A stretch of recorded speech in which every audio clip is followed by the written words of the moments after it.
Operational amplifiers, often referred to as op-amps, are incredibly useful devices. They can be used to provide power to a circuit, isolate different parts of a circuit from one another, and implement mathematical operations. In this video, I'll introduce operational amplifiers as dependent sources and provide some simple rules for modeling ideal op-amps.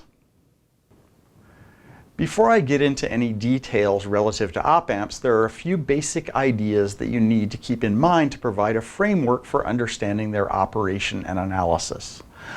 Operational amplifiers are active circuit elements, which means that they provide energy to the circuit from a source that's external to the circuit. Operational amplifiers are usually modeled as dependent sources. I've already briefly introduced dependent sources, but now we'll talk about them in more depth.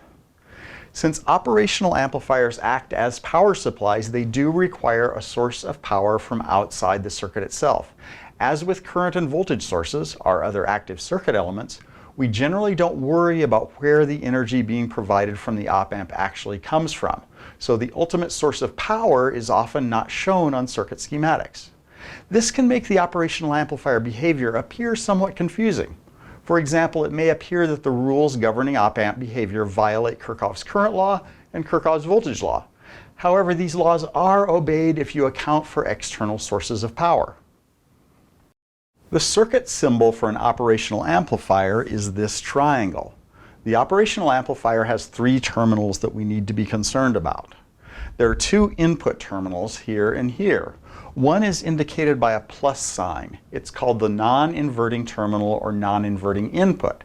The other terminal is labeled with a negative sign, and it's called the inverting terminal or the inverting input. There's one output terminal over here. Physical operational amplifiers have other terminals for connecting external power sources, but we won't worry about those just now. The internal circuitry of an operational amplifier is fairly complicated, but it's usually modeled as a dependent source. The output voltage is provided by a voltage-controlled voltage source. The voltage controlling the dependent source is the voltage difference across what is called the input resistance of the operational amplifier. This voltage difference is called Vin in this diagram. It's the difference between the voltage at the non-inverting terminal, Vp, and the voltage at the inverting terminal, Vn. Since no source can deliver infinite power, the power limitation of an operational amplifier is modeled with this output resistance, Ro. The output voltage is therefore this dependent voltage minus a voltage drop that's due to the current through the output resistance. Op-amps are generally designed to have a very high input resistance. This makes the input current small, so that the op-amp doesn't draw much power from these input terminals. The gain of the dependent source is very high, so the input voltage difference is a very small fraction of the output voltage.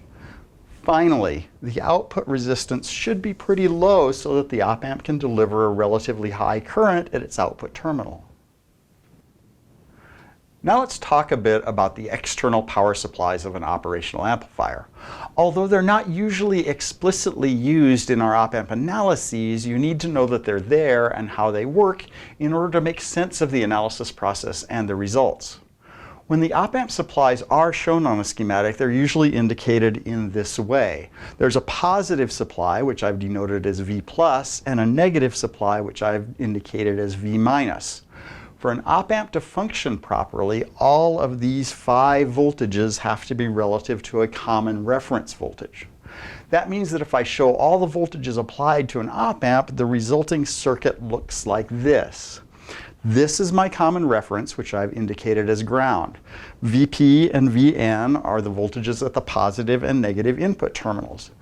Vout is the voltage at the output terminal, and it's usually applied to a load indicated by this gray box.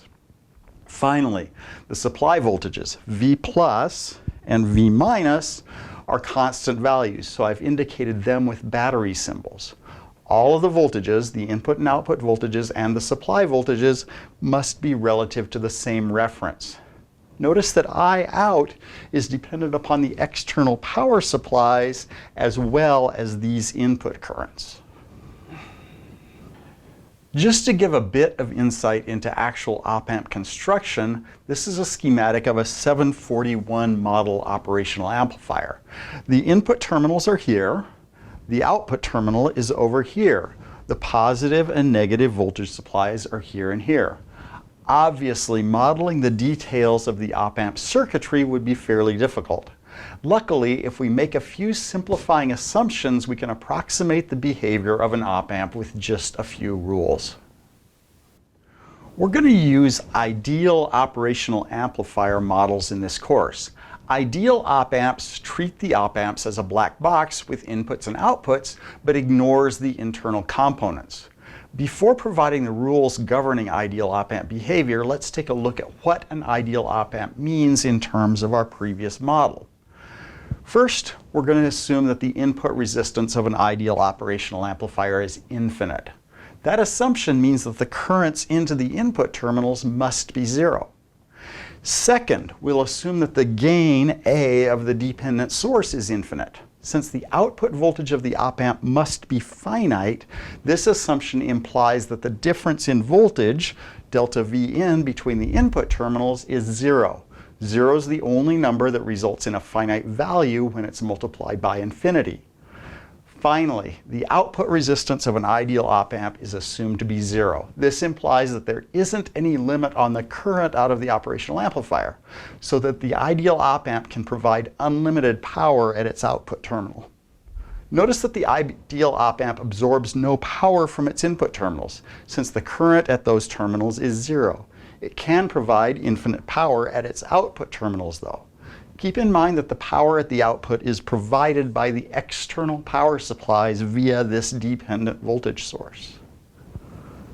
This is the circuit symbol I'll typically use for an ideal operational amplifier. The device has three labeled terminals. It has two inputs labeled with plus and minus signs. The plus sign indicates the non-inverting input, and the minus sign indicates the inverting input. The voltages at the inverting and non-inverting inputs are Vn and Vp respectively. There's one output terminal. Its voltage is labeled as Vout. The behavior of the device is characterized by two things. The first governs the voltages at the input terminals. The two input voltages are always the same, so the voltage difference, delta Vn, between the two terminals is zero. The second rule governs the currents into the input terminals. The input currents are always both zero. Both of these rules are outcomes of the ideal operational amplifier assumptions I presented in the previous slide. Finally, I'll add one more rule, which is a restriction on the output voltage. This is my op-amp model with the external voltage supplies included. The first two rules of op-amp behavior are that the voltage difference between the terminals are zero and there's no current into the input terminals.